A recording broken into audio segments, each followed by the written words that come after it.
नमस्कार साथियों, आपके अपने हिंदी भाषा यूट्यूब चैनल पर आपका स्वागत है। दोस्तों, आज हम चर्चा करने वाले हैं कुछ प्रश्न हमारे हिंदी साहित्य से रहेंगे और कुछ प्रश्न रहेंगे हमारे हिंदी व्याकरण से, जो किसी भी तरह के कम्पिटिटिव एग्जाम में इसी तरह के प्रश्नों को देखा गया है, चाहे किसी भी स्टेट का एग्जाम हो। तो ये बड़े ही इंपॉर्टेंट रहेंगे, यूजीसी, नेट, जेआरएफ, चाहे कोई भी एग्जाम क्यों ना हो। तो वीडियो में शुरू से अंत तक बने रहना और ये ज़रूर बताना ये जानकारी आपको कैसी लगी। अगर वीडियो आपको अच्छी लगे तो वीडियो को लाइक करें, अपने साथियों के साथ शेयर भी करें और चैनल पर आप पहली बार आए हैं तो इस चैनल को सब्सक्राइब कर लें। चलिए शुरुआत करते हैं। हमारा इस वीडियो का आज का प्रश्न है, भाषा शब्द संस्कृत की किस धातु से बना है। भाषा शब्द संस्कृत की किस धातु से बना है? तो हमारा आंसर रहेगा भास धातु से, जिसका अर्थ होता है बोलना। इनमें से कौन सा भाववाचक संज्ञा नहीं है? भाववाचक संज्ञा इनमें से कौन सा नहीं है? तो इसमें देखिए,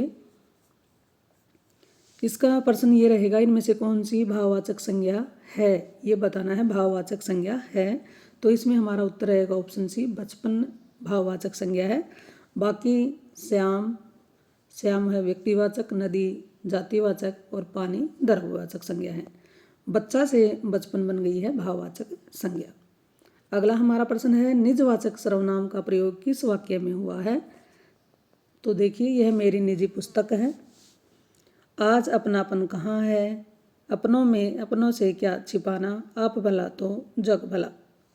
तो इसमें जो हमारा उत्तर रहेगा ऑप्शन सी, अपनों से क्या छिपाना। आगे इसमें हमारा है, शिव का विशेषण क्या है? शिव का विशेषण क्या है, विशेषण बताना है।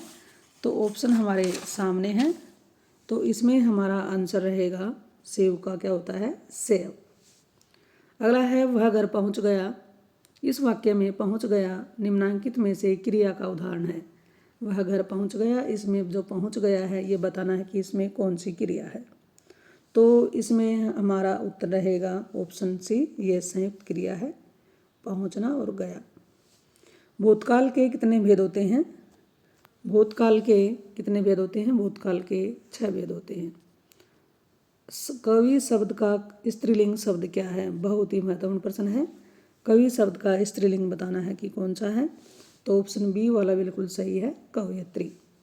इनमें से अपादान कारक की विभक्ति है क्या है? अपादान कारक की विभक्ति बतानी है। कारकों की संख्या जैसे कि हम जानते हैं 8 होती है और उसमें जो अपादान कारक है उसकी विभक्ति बतानी है। तो अपादान कारक की विभक्ति क्या होती है? से होती है। अगला है, पवन का संधि विच्छेद करना है।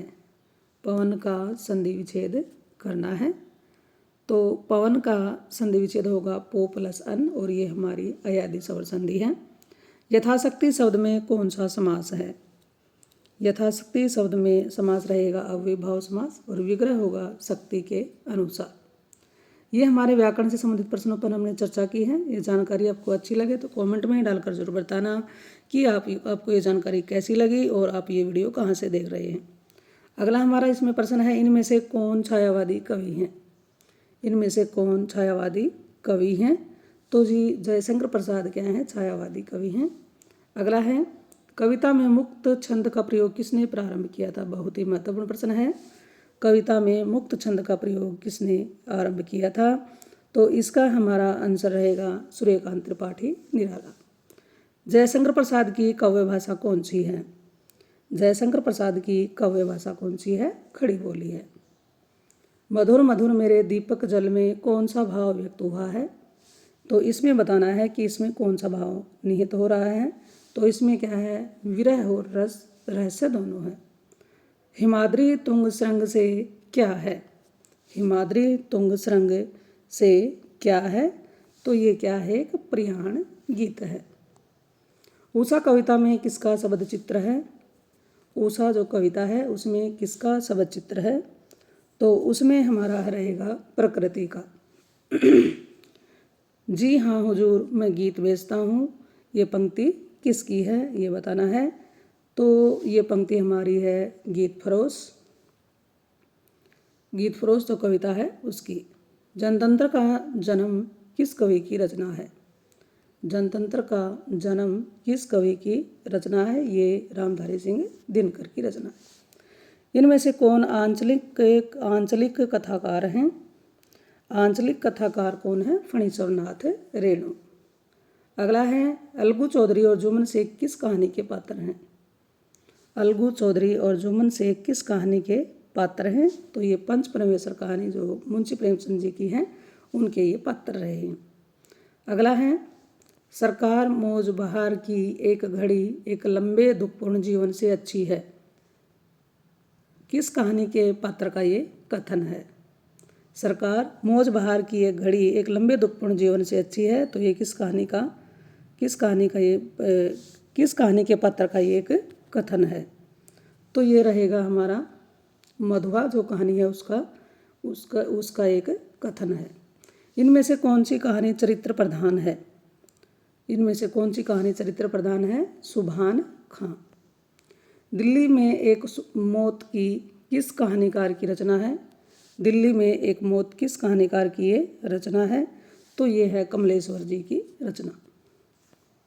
भारत विभाजन और सांप्रदायिकता की घटनाओं से संबंधित कौन सी कहानी है? बड़े महत्वपूर्ण प्रश्न है। भारत विभाजन और सांप्रदायिकता की घटनाओं से संबंधित कौन सी कहानी है? तो कहानी हमारी है मधुआ। इसमें इस विषय को लिया गया है। अगला है वापसी कहानी में किस पात्र की वापसी का जिक्र है? तो वापसी कहानी में गजाधर बाबू की वापसी का वर्णन किया गया है। तो इस तरह से आज हमने लगभग 25 प्रश्नों पर चर्चा की है।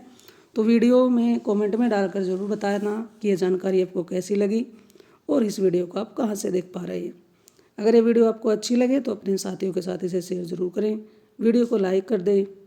चैनल पर आप पहली बार आए हैं तो इस चैनल को सब्सक्राइब कर दें। फिर मिलते हैं एक और नई वीडियो नई जानकारी के साथ। इस चैनल पर आने के लिए आपका बहुत बहुत धन्यवाद।